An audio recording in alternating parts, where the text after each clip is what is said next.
નમસ્કાર મિત્રો, કેમ છો બધા? આજે આપણે એક એવા વિષય પર વાત કરવાના છીએ જે ખૂબ જ રસપ્રદ છે: તાપમાન અને દબાણ.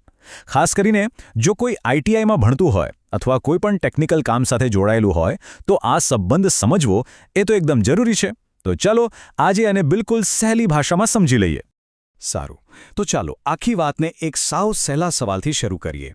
ખાલી વિચારો કે તમારી પાસે એકદમ મજબૂત હવાચુસ્ત બંધ ડબ્બો છે. હવે જો એને ગરમ કરવામાં આવે તો અંદર શું થશે? ક્યારે વિચાર્યું છે? બસ આ જ સવાલ આપણા આજના વિષયનો પાયો છે. હવે એ સવાલનો જવાબ શોધવા માટે આપણે થોડું ઊંડાણપૂર્વક જોવું પડશે. મતલબ કે ડબ્બાની અંદર શું ચાલી રહ્યું છે એ જોવું પડશે, અને એ પણ એકદમ સૂક્ષ્મ લેવલ પર. એક એવી દુનિયામાં જવું પડશે જે આપણે આપણી નરી આંખે નથી જોઈ શકતા. જુઓ, આ આખી સમજણ એક સિદ્ધાંત પર આધાર રાખે છે, જેને કહેવાય છે વાયુનો ગતિ સિદ્ધાંત. હવે આ મોટું નામ સાંભળીને ગભરાવાની જરૂર નથી. એનો સીધો સાદો મતલબ એ છે કે કોઈ પણ ગેસ હોય ને એ અસંખ્ય નાના નાના કણોનો બનેલો હોય છે.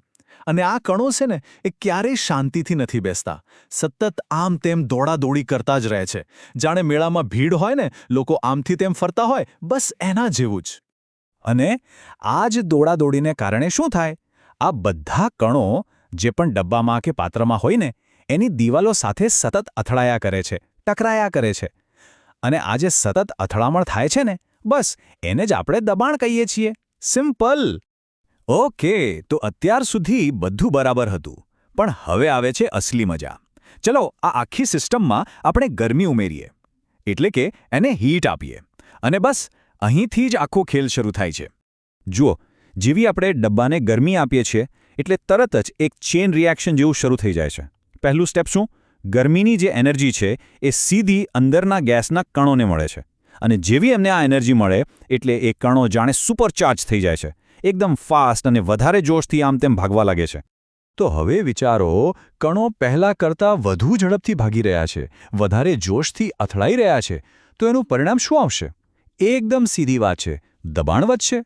બસ આ જ તો આપણી આખી વાતનો મુખ્ય મુદ્દો છે. આ સ્લાઇડ પર નજર કરો.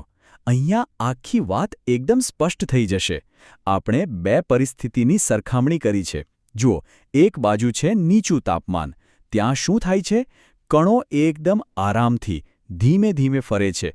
અથડામણ પણ ઓછી અને હળવી હોય છે. પણ હવે બીજી બાજુ જુઓ, ઊંચું તાપમાન. અહીંયા તો સીન જ આખો બદલાઈ ગયો. કણો ફૂલ સ્પીડમાં ભાગે છે, વધુ વખત અથડાય છે, અને એમની ટક્કર પણ વધારે જોરદાર હોય છે. અને આ ચાર્ટ જુઓ, આ તો એનાથી પણ વધારે ક્લિયર છે.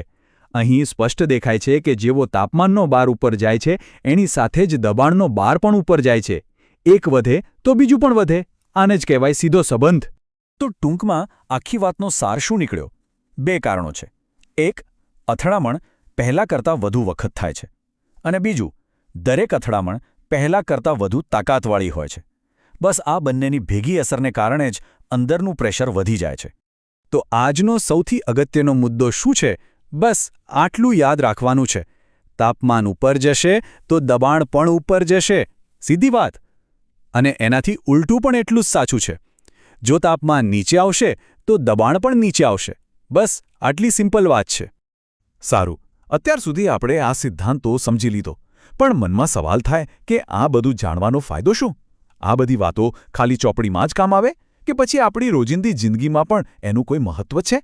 ચાલો હવે એ જ જોઈએ. અરે, આ સિદ્ધાંત તો આપણી ચારે બાજુ છે. કોઈ પણ એન્જિનિયરિંગ ડિઝાઇનમાં, ભૌતિકશાસ્ત્રમાં, થર્મોડાયનેમિક્સમાં, બધે જ. જે લોકો વાહનોના એન્જિન પર, એર કન્ડિશનિંગ સિસ્ટમમાં અથવા તો કોઈ ફેક્ટરીમાં બોઇલર પર કામ કરે છે ને, એ બધા માટે આ નિયમ સમજવો બહુ જ જરૂરી છે. અરે એટલું જ નહીં, ગાડીના ટાયરમાં હવા કેટલી રાખવી કે ઘરમાં પ્રેશર કુકરને સાચવીને કઈ રીતે વાપરવું, આ બધી જ જગ્યાએ આ જ્ઞાન કામ લાગે છે. તો આશા છે કે તાપમાન અને દબાણ વચ્ચેનો આ સીધો સંબંધ હવે મગજમાં એકદમ ફિટ બેસી ગયો હશે. જો આ સમજૂતી પસંદ આવી હોય અને આવા જ બીજા ટેકનિકલ વિષયોને આવી જ સરળ ભાષામાં સમજવા હોય તો આપણી આ ચેનલને સબસ્ક્રાઇબ જરૂરથી કરજો. આપણે ફરી મળીશું આવા જ કોઈ નવા રસપ્રદ વિષય સાથે. આભાર.